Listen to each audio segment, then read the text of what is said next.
जर इंडस्ट्रीला कोणी त्रास देत असेल तर त्याच्यावर मोकासारखीच कारवाई करायची, खालची कारवाई करायचीच नाही।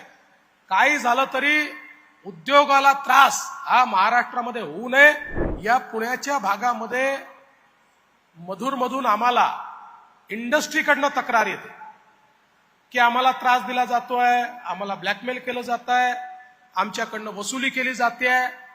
हे काहीही झालं तरी खपवून घ्यायचं नाही, कारण यातले काही वेगवेगळ्या पक्षाचे लोक असतील, आमचे असतील, दादांचे असतील, शिंदे साहेबांचे असतील, पण कुठल्याही पक्षाचे लोक असले तरी या बाबतीत कुठलंही कॉम्प्रोमाइज करायचं नाही।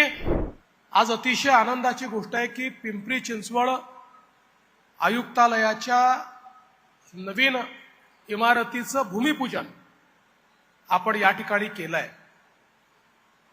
खरं म्हणजे 2018 साली आपण पिंपरी चिंचवडचं नवीन आयुक्तालय तयार केलं, कारण मुंबई नंतर पुणे हे आपलं सगळ्यात मोठं आयुक्तालय होतं। पुण्याचा व्याप आणि विस्तार अत्यंत मोठा होता आणि त्यासोबत पुणे ग्रामीणमध्ये देखील मोठ्या प्रमाणात नागरी वस्ती तयार झाली होती आणि म्हणून याच्या विभाजनाची आवश्यकता होती। मोठ्या प्रमाणात औद्योगिकरण वाढत असल्यामुळे औद्योगिक क्लस्टर्स तयार झाले होते।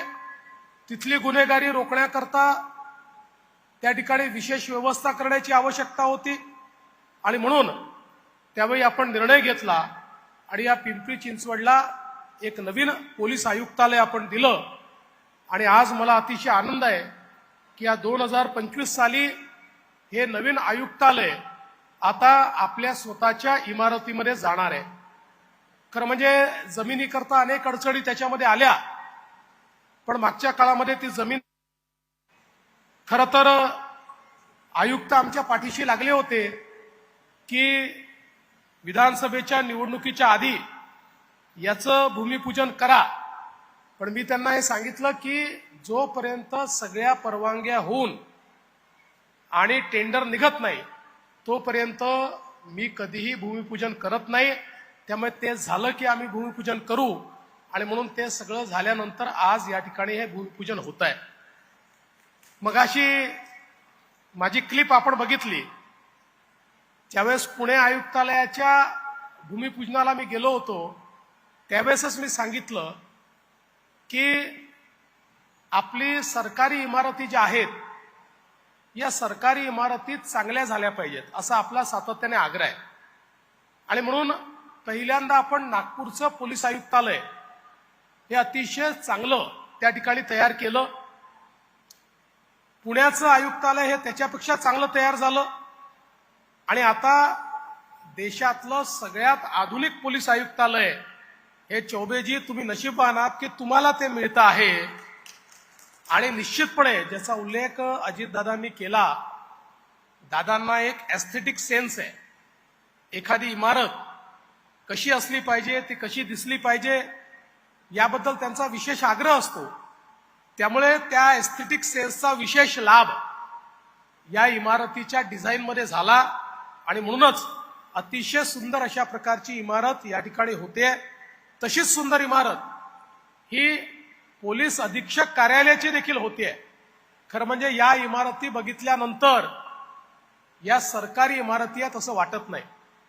आमच्या पोलीस गृहनिर्माणने खरं म्हणजे ज्या इमारती बांधल्या आहेत, वेगवेगळ्या आयुक्तालयाच्या, वेगवेगळ्या पोलीस अधीक्षक कार्यालयांच्या किंवा आता पोलिसांची निवासस्थानं देखील जी बांधलेली आहेत ती अतिशय चांगली, एखाद्या खासगी बिल्डरला देखील मागे टाकू शकतील अशा प्रकारची कार्यालय ही आपण मोठ्या प्रमाणात या ठिकाणी बांधली आहेत।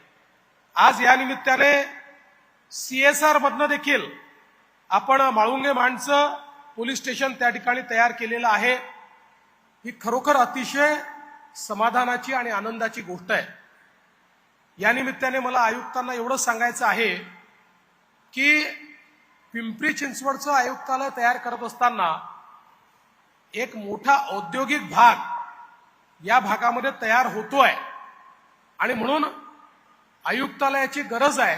याकरता आपण हे आयुक्तालय तयार केलं आज बघा CSRच्या माध्यमातून तुम्हाला या ठिकाणी पोलीस स्टेशन बांधता येत आहे, पण त्याच वेळी अजितदादांनी जे सांगितलं त्याचाच पुनरुच्चार मी करेन.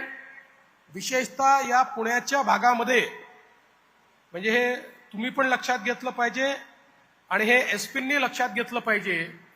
या पुण्याच्या भागामध्ये मधून आम्हाला इंडस्ट्रीकडनं तक्रार येते की आम्हाला त्रास दिला जातोय, आम्हाला ब्लॅकमेल केलं जात आहे, आमच्याकडनं वसुली केली जाते आहे. हे काहीही झालं तरी खपवून घ्यायचं नाही. आणि मी तुम्हाला आज ऑथराईज करतोय, कारण यातले काही वेगवेगळ्या पक्षाचे लोक असतील, आमचे असतील, दादांचे असतील, शिंदे साहेबांचे असतील, पण कुठल्याही पक्षाचे लोक असले तरी या बाबतीत कुठलंही कॉम्प्रोमाइज करायचं नाही. जर इंडस्ट्रीला कोणी त्रास देत असेल तर त्याच्यावर मोकासारखीच कारवाई करायची, खालची कारवाई करायचीच नाही.